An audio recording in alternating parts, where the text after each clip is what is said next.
Deuxième et dernier jour de visite pour la ministre des Outre-mer, Georges Paul-Langevin. Aujourd'hui, déplacement à Roura, tôt ce matin, puis rencontre avec les lycéens de Félix Éboué dans la lutte contre la violence. Une deuxième version de la convention Évidence a été signée.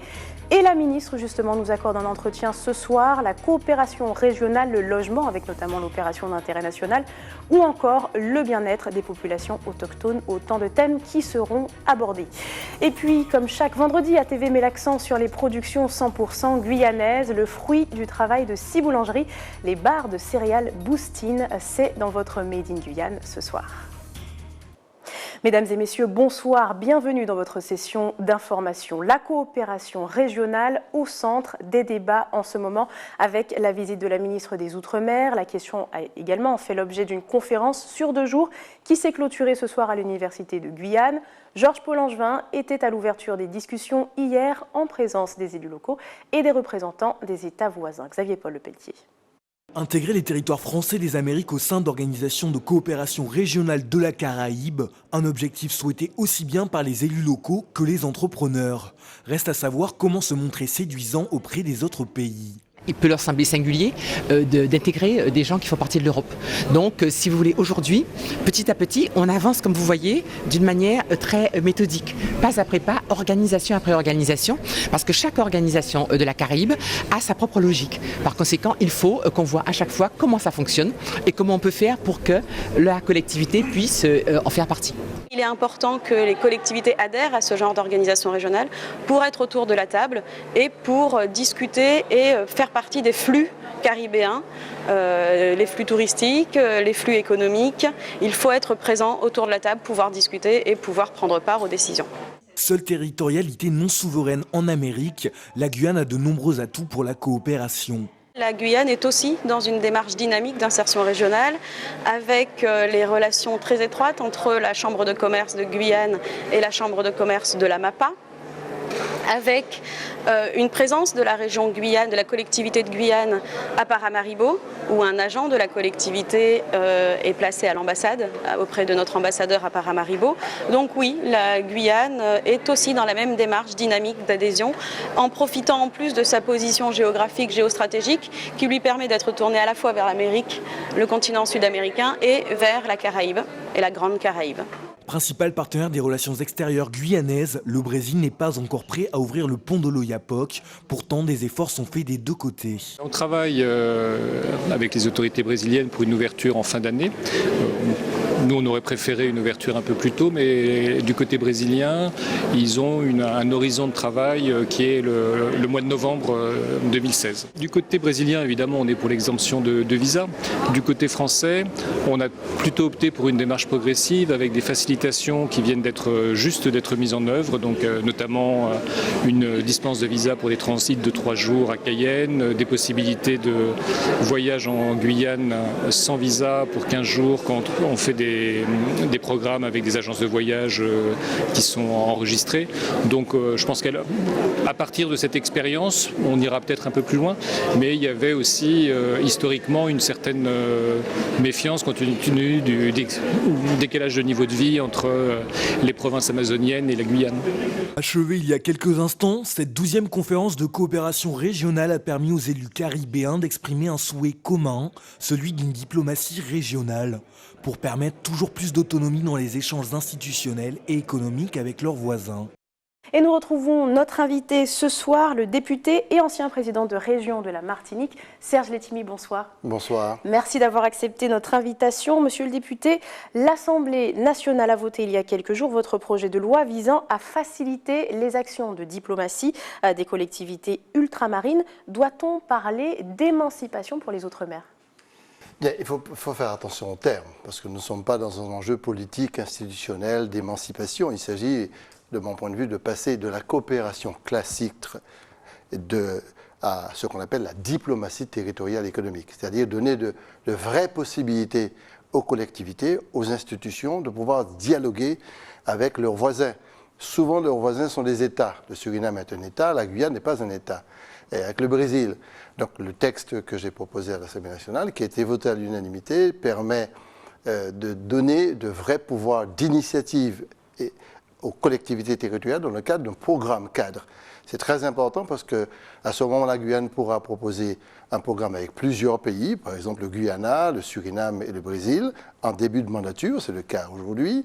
Et deuxièmement, avoir une autorisation de négociation sur plusieurs thématiques correspondant aux compétences de cette collectivité, énergie, transport, tourisme, etc. Et avoir l'autorisation de signer par la suite des accords directement. C'est une petite révolution parce que l'article de la Constitution, l'article 52, interdit la signature directe d'accords internationaux.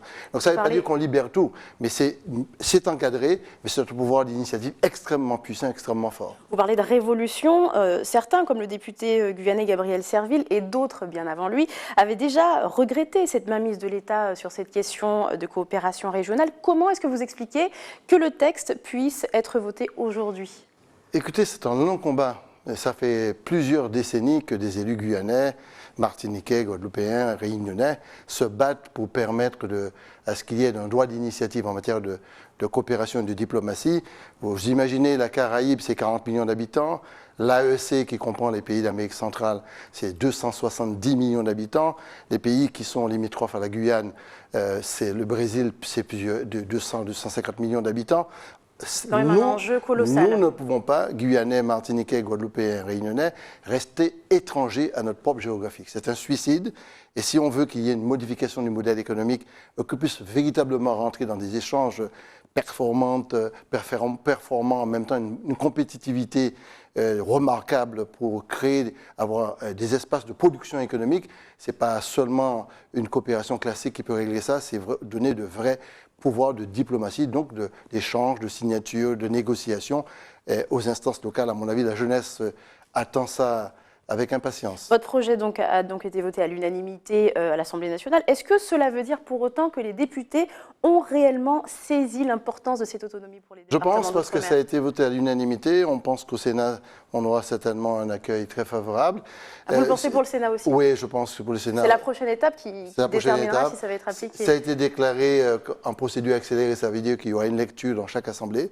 Et ensuite, ça reviendra pour être voté définitivement, je pense, avant la fin de l'année. Non, il y a une prise de conscience. Vous imaginez bien que le modèle économique actuel, il ne s'agit pas de créer les conditions d'une rupture quelconque avec la France, avec l'Europe, mais on est français, nous sommes européens, mais dire avec fermeté qu'on est d'abord guyanais, qu'on est d'abord martiniquais, guadeloupéen, et qu'on appartient à un bassin amazonien pour la Guyane et caribéen pour la Martinique et la Guadeloupe, ce n'est pas faire insulte à l'unité de l'État. C'est simplement laisser respirer ces peuples dans leur environnement et leur permettre de créer une initiative nouvelle en matière économique. Correspondre à sa réalité, finalement. Absolument, parce que je le dis très clairement, si on ne voit pas ça comme cela, on ne pourra pas profiter d'un positionnement assez extraordinaire que nous avons, notamment la Guyane, la Martinique et la Guadeloupe, c'est-à-dire que nous sommes à la fois l'Europe et la Caraïbe, nous sommes à la fois l'Europe et la France et l'Amazonie. Si on ne peut pas utiliser cette double dynamique à la fois d'appartenir à une géographie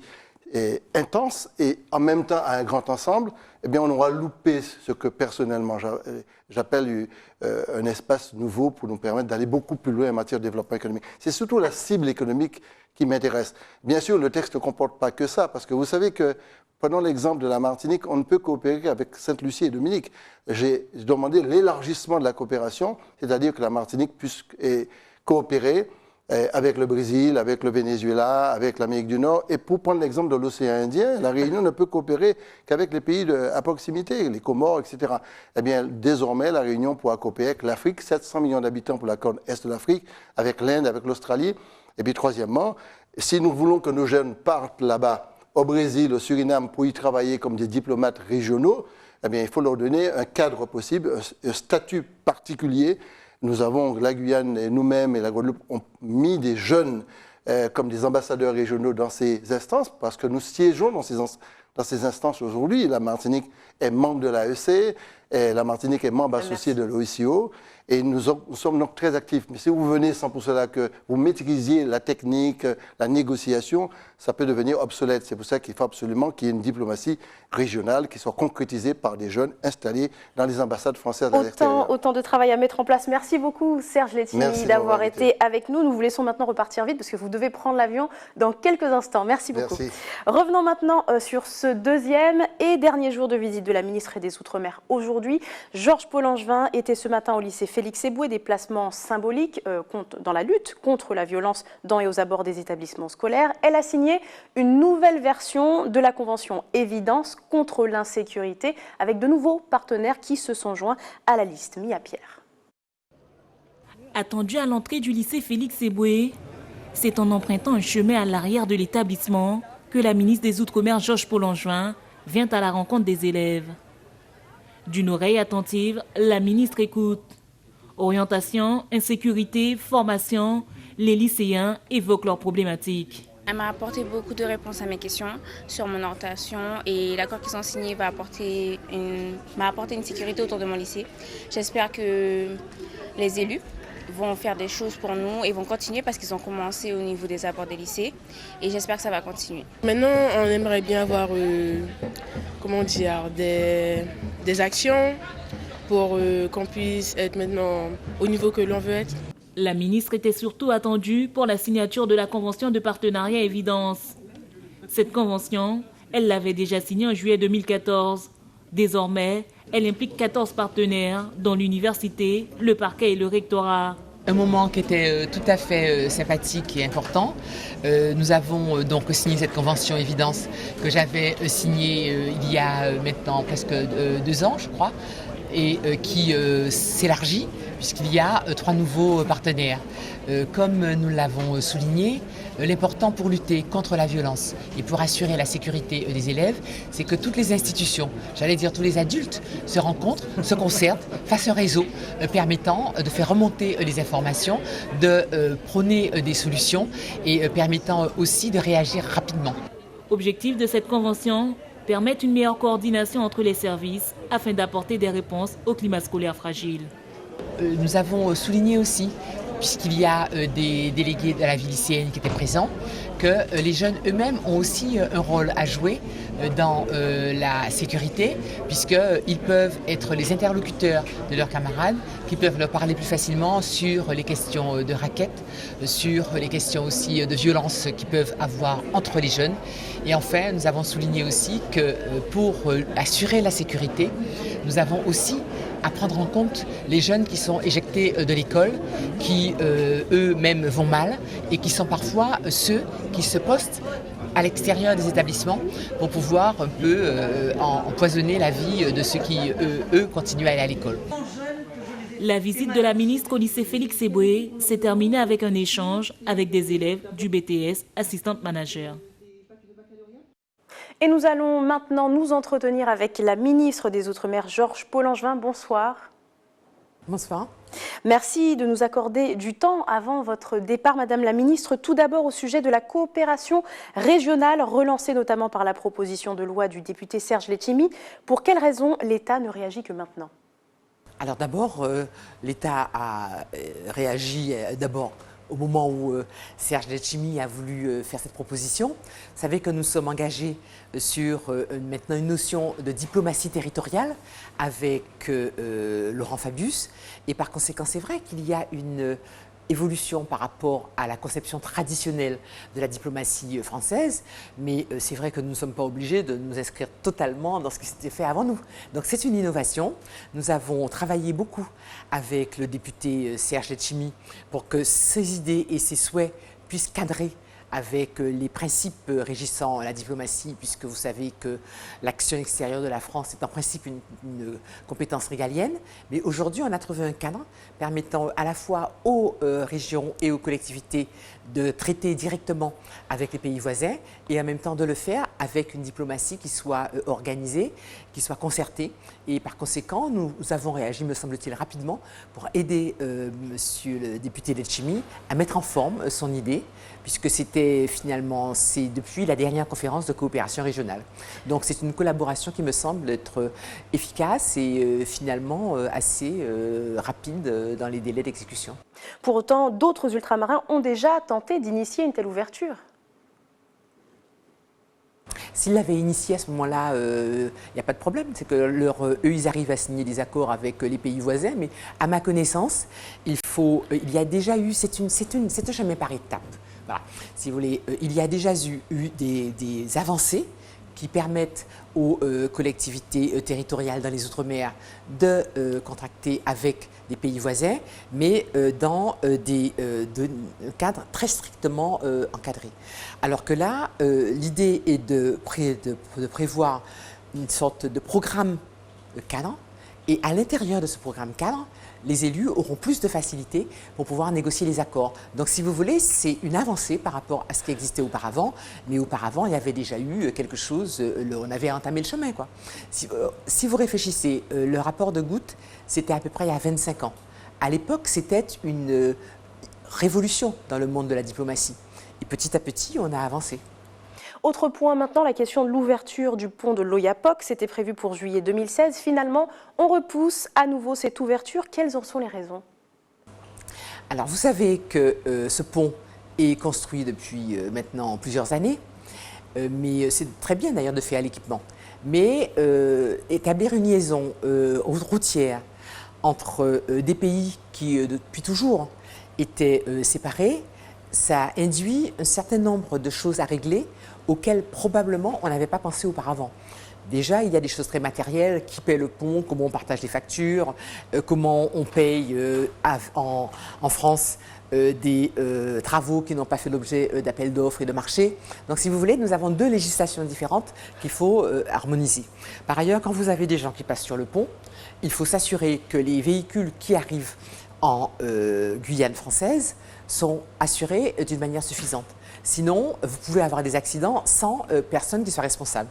Après, il a fallu travailler sur tout ce qui concerne les transfrontaliers et avoir un statut de transfrontalier, ça c'est quelque chose qui fonctionne, et ensuite avoir un allègement des visas. Tout ça, ce sont des problèmes qu'on résout les uns après les autres. Par ailleurs, comme vous devez savoir, le Brésil aujourd'hui traverse une crise qui est importante et par conséquent, la question du pont sur l'Oyapock n'est pas une priorité. Autre point, en ce moment, la question de l'opération d'intérêt national est au cœur de tous les débats. Un coup de pouce de l'État pour développer le logement, mais que comptez-vous faire pour venir en aide à la CTG, qui n'est toujours pas en mesure de financer sa part du contrat de plan État-région? Alors, ce sont deux choses différentes, si vous me permettez. D'abord, l'OIN est quelque chose que les élus appelaient de leur vœu depuis très longtemps, et qui doit permettre, dans les endroits où les besoins en Guyane sont importants, où il y a beaucoup de développement, beaucoup de population et par conséquent beaucoup de besoins de logements sociaux, ça va être une manière d'organiser l'urbanisme et la construction pour qu'on sorte de choses un peu anarchiques. Donc, cette OIN va s'étendre à la fois dans la zone de Cayenne, autour de Kourou et à Saint-Laurent-du-Maroni qui se développe énormément. Et ça va être un apport massif d'aide de l'État, tant en crédit qu'en ingénierie, de manière à ce que l'urbanisme et l'urbanisation se fassent d'une manière qui soit une manière organisée. Donc ça, les élus le demandaient depuis longtemps. Actuellement, le processus est lancé. J'ai reçu le rapport de M. Schmitt et maintenant, on va devoir mettre au point, finaliser avec les élus le contour des zones qui font partie de cette OIN et organiser la gouvernance, puisque ça va être sans doute l'EPAG qui va être chargé de cette nouvelle responsabilité. Donc ça avance. Ce qui concerne la CTG, ça c'est un problème un peu différent. C'est que la CTG a récupéré la suite des deux collectivités antérieures, se trouve face à des besoins qui sont en augmentation considérable puisque la population de la Guyane augmente beaucoup et par conséquent, ils ont des besoins de trésorerie qui sont tout à fait considérables. Donc nous avons évidemment répondu à l'appel du président Alexandre puisque ce besoin de trésorerie était d'autant plus urgent que nous avons obtenu des fonds européens très importants qui doivent aider à abonder les crédits nationaux sur le développement de la Guyane. Or, si la Guyane n'est pas en mesure de verser la part qui est la part de fonds nationaux ou régionaux, on risque de perdre beaucoup de fonds européens et de ne pas pouvoir lancer les opérations. Donc, ce que nous avons fait, c'est d'aider la collectivité à régler les questions de trésorerie et nous l'avons aidé à négocier un prêt substantiel avec des organismes comme l'AFD Et ce prêt est possible si la collectivité obtient la garantie de l'État. Donc, la garantie de l'État a été donnée de manière à ce que l'AFD puisse intervenir et que donc on puisse avoir les fonds européens. Donc, je crois que c'était une opération qui était peut-être un peu délicate à monter, mais maintenant c'est fait, les garanties sont données pour que l'AFD puisse fonctionner et j'espère que la collectivité va pouvoir régler ces questions de trésorerie d'une manière qui lui permettra de remplir ses missions. Au sujet maintenant de la mission que vous avez initiée pour lutter contre le suicide des populations amérindiennes, en novembre dernier, un rapport vous a été rendu par 2 parlementaires. Qu'en est-il aujourd'hui ? Alors c'est la raison pour laquelle j'ai fait un point hier sur le sujet avec le sous-préfet qui est chargé de la région du fleuve et les représentants de diverses organisations d'Amérindiens ou de Bushilengue. C'est un sujet qui évidemment nous préoccupe puisqu'il y a dans les communes de l'intérieur une sursuicide et une surmortalité des jeunes qui habitent dans ces régions. Alors, il y a des causes diverses sur lesquelles je ne reviens pas. Justement, ce conflit un petit peu entre la modernité et les traditions, le fait qu'ils sont isolés de leur famille quand ils partent étudier sur le littoral, enfin, un certain nombre de notions qui sont totalement bien détaillées dans le rapport. Ce que nous avons essayé de faire, c'est d'une part de rationaliser le travail d'un certain nombre d'associations qui interviennent auprès de ces jeunes. Mais par ailleurs, on se rend compte aussi qu'il y a des équipements de base qu'il faut amener.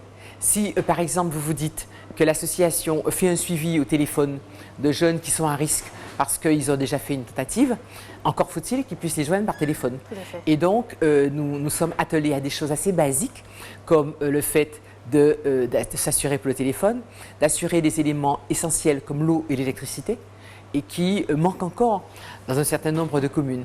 Or, on ne peut pas demander à des jeunes aujourd'hui qui sont allés étudier à l'extérieur, qui ont vécu dans des conditions de confort modernes, de retourner dans leur village et de se retrouver finalement à des années-lumière du confort auquel ils peuvent s'attendre.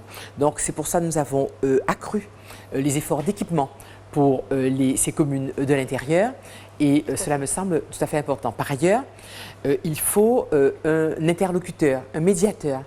Et c'est la raison pour laquelle nous avons décidé de mieux structurer le conseil consultatif des populations du fleuve, de lui donner des moyens de fonctionnement autonome, de manière à ce qu'il puisse davantage exercer son rôle de médiation et de défense des populations, en tout cas d'intermédiaires ou d'avocats des populations qui sont à l'intérieur des communes de l'intérieur auprès des institutions et notamment de la collectivité territoriale, voire même des services de l'État. D'où le souhait de transformer le CCPAD en personne morale. De lui donner une personnalité morale pour qu'il puisse intervenir et par exemple être géré d'une manière plus autonome et par exemple pouvoir être un intermédiaire des populations du fleuve auprès des chercheurs, pouvoir être celui auquel on s'adresse quand il s'agit de faire partager les avantages qui résultent de connaissances traditionnelles aux populations qui vivent dans les communes de l'intérieur. Pour tout cela, il faut une organisation et c'est le rôle accru donc, que nous souhaitons faire jouer au CCPAB. Une dernière question, Madame la Ministre. Pensez-vous que les Guyanais ont un même accès aux soins que tous les Français ? On peut effectivement, on peut considérer qu'il y a encore des progrès à faire, significatifs. Mais on pourrait presque dire qu'il y a un problème de santé dans les Outre-mer. Il y a eu le rapport donc, de la Cour des comptes qui disait que sur certains sujets, nous étions pas mal en retard. Il y a une mortalité infantile qui, par exemple en Guadeloupe, est aujourd'hui encore extrêmement importante, d'une manière assez incompréhensible. Donc ici, en Guyane, il y a des sujets particuliers qui tiennent à la taille du territoire, à l'éloignement. Par exemple, une femme enceinte, si on veut qu'elle fasse des échographies, bon, elle est parfois assez loin des hôpitaux. Par ailleurs, nous avons des situations qui, dans les hôpitaux existants, qui sont délicates. Il y a des problèmes d'équilibre qui est difficile à obtenir. Il y a eu des questions de conflit à l'intérieur des équipes existantes. Donc, pour tout cela, il y a eu des des phénomènes peu préoccupants concernant la santé en Guyane. Mais je crois qu'aujourd'hui, on a bien pris la mesure des choses. Madame de Singly a fait une mission, là encore, d'exploration et de conseil sur la situation en Guyane. Un certain nombre d'arbitrages ont été rendus permettant de débloquer des opérations, par exemple des centres hospitaliers. Et j'espère que ce rattrapage nécessaire pour la Guyane pourra se mettre en œuvre d'une manière plus satisfaisante que ce qui était le cas aujourd'hui. Merci beaucoup, Madame la Ministre, d'avoir répondu à nos questions et bon voyage. Restez avec nous dans quelques instants. Nous parlerons toujours des lycéens de Félix Éboué. Ils ont tenté de manifester ce matin contre la loi travail. Un mouvement a rapidement dispersé. Et puis nous ferons le plein d'énergie avec les bars 100% céréales et 100% Guyane, les boostines, au cœur de votre série dédiée aux productions de chez nous. Un sujet à suivre en fin de ce journal. Mais d'abord, je vous le disais, tôt ce matin, une centaine d'élèves du lycée Félix Éboué ont manifesté contre la loi travail. Un barrage a notamment été érigé à l'entrée de l'établissement, un mouvement auquel les forces de l'ordre ont très vite mis fin, avant bien sûr l'arrivée de la ministre Georges Paul-Langevin. Une vingtaine de courageux ont toutefois maintenu leur action jusqu'à son arrivée. On écoute les réactions au micro de Mia Pierre. Ce qui s'est passé, c'est qu'on s'est réunis devant le lycée pour bloquer l'accès aux véhicules, comme on a fait hier. Alors on s'est réunis contre la loi El Khomri, la loi travail, contre la précarité. Les policiers ont débarqué, ils nous ont enlevé nos banderoles, nos barrières. On a même saisi les palettes qu'on a nous-mêmes amenées. On n'a pas vraiment compris ce qui se passe. Là, on a une cinquantaine de militaires qui sont arrivés. Enfin, je trouve que les proportions sont quand même incroyables. À cette heure, il y avait vraiment du monde. Et j'étais motivé. Au fait qu'il y a eu, on va dire, 5 voitures de police qui arrivent en même temps, ben, ça met une pression. J'avoue que nous aussi, on a eu une pression aussi. Ça met vraiment, ça force. On avait nos palettes de ce côté-là, des barrières derrière pour bloquer un peu. On bien bloqué d'ailleurs pour que la sécurité des élèves qui auront été grévistes et pour nous, quoi. Allez, il est temps maintenant de refermer cette page consacrée à la visite de la ministre des Outre-mer. Passons maintenant à une info éco. Sachez que l'indice global des prix à la consommation a baissé de 0,3% en février. En tête, les tarifs des assurances qui ont baissé de 7,5%, suivis de près par les produits pétroliers dont le gazole qui a chuté de plus de 6%. Dans une plus faible mesure, les soins de santé ont coûté 0,4% moins cher. Une exception, les prix des produits frais ont coûté 2,5% plus cher que d'habitude. Autre question éco maintenant et gourmandise aussi. C'est une demande de la Chambre des métiers de Guyane. Une barre de céréales nutritionnelles entièrement made in 973. Idée soumise à 6 boulangeries guyanaises de Cayenne, Rémire et Kourou. Et cela fait 3 semaines qu'elles les proposent dans leurs étals et les petits boustines se vendent déjà comme des petits pains. Exemple aux délices du Mont-Saint-Martin avec Maxime de la Houplière. Aux délices du Mont-Saint-Martin, on annonce tout de suite la couleur. La boulangerie fait des boustines, la barre de céréales made in Guyane. Les ingrédients, les voici. De la farine tradition, du sel et de la levure, de la farine de manioc, du miel et des œufs, de l'eau, de la pâte, des pruneaux, des raisins secs, des pépites de chocolat, du muesli et enfin des flocons d'avoine pour garnir le tout. Je ne regrette pas du tout, bien au contraire. D'ailleurs, je l'ai dit aux responsables de la Chambre des métiers que j'étais pessimiste au début quand ils sont venus m'apporter le projet, m'expliquer le projet et j'ai été agréablement surpris par la vision des clients par rapport à ce produit-là. Les gens viennent spécialement à la boulangerie pour acheter le boosting Guyane. C'est tout ce qui vous reste? Oui. Je vous mets les 3, madame? Je vais prendre les 3. D'accord. J'en ai acheté la dernière fois une dizaine. Et donc, je les congèle et on les déguste au petit déjeuner et puis pour le goûter.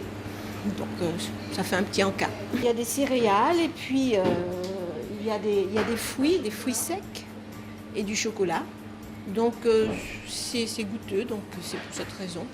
Et puis, ça requinque.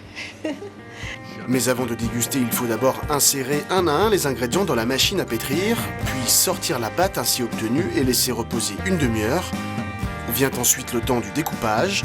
Pour pouvoir l'incorporer dans les moules.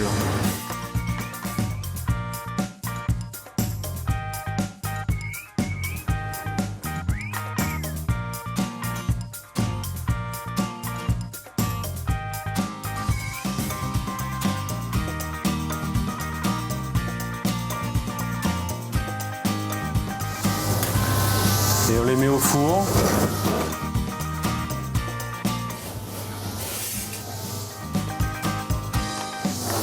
À 210 degrés pendant 15 minutes.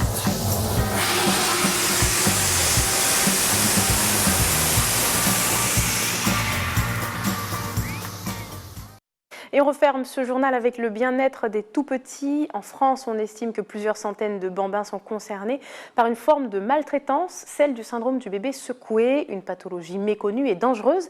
Elle peut entraîner des lésions au cerveau dont les conséquences peuvent même se manifester plusieurs années plus tard. Reportage Loïs Ignace. Nadia Gob est psychologue, neuropsychologue. Elle effectue des bilans neuropsychologiques auprès des enfants scolarisés qui présentent des troubles de l'apprentissage. Souvent, c'est l'école qui signale aux parents que l'enfant a des difficultés, ou alors parfois les parents ont observé aussi de même certaines difficultés.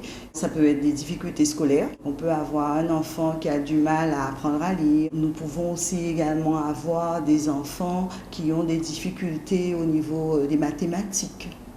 Des difficultés de compréhension, des difficultés de mémorisation. Certains troubles de l'apprentissage peuvent être liés à différents facteurs. On peut avoir des accidents de la voie publique qui occasionnent des troubles des apprentissages, donc tout traumatisme crânien. Vous avez également les épilepsies, la prématurité aussi. En fait, souvent, les enfants prématurés ont des troubles des apprentissages. Secouer un bébé violemment est un geste qui occasionne de graves séquelles au cerveau. Un enfant avec lequel on joue, donc l'enfant peut être lancé en haut comme on a l'habitude de faire, mais là on a le parent qui soutient l'enfant, donc on n'a pas le mouvement de la tête et donc le cerveau ne bouge pas dans la boîte crânienne parce que ce qui blesse énormément, ce qui entraîne les lésions au niveau cérébral, c'est tout ce mouvement de décélération et d'accélération du cerveau dans la boîte crânienne. Lorsque l'enfant est secoué, la tête de l'enfant n'est pas soutenu par le parent, la tête et les jambes donnent aussi un élan à cet enfant parce que généralement un enfant secoué est tenu sous les aisselles et secoué, donc là il n'y a rien qui soutient vraiment cet enfant et la tête du bébé étant plus lourde, c'est la partie la plus lourde du corps d'un bébé, donc l'enfant n'a aucune maîtrise encore de sa posture et c'est à ce moment-là que le cerveau est lésé. Dans certains cas, la rééducation est prescrite pour stimuler le cerveau de l'enfant et l'aider à améliorer ses compétences. Ainsi s'achève votre journal local. Tout de suite, l'information continue avec nos confrères de BFM TV. Regardez.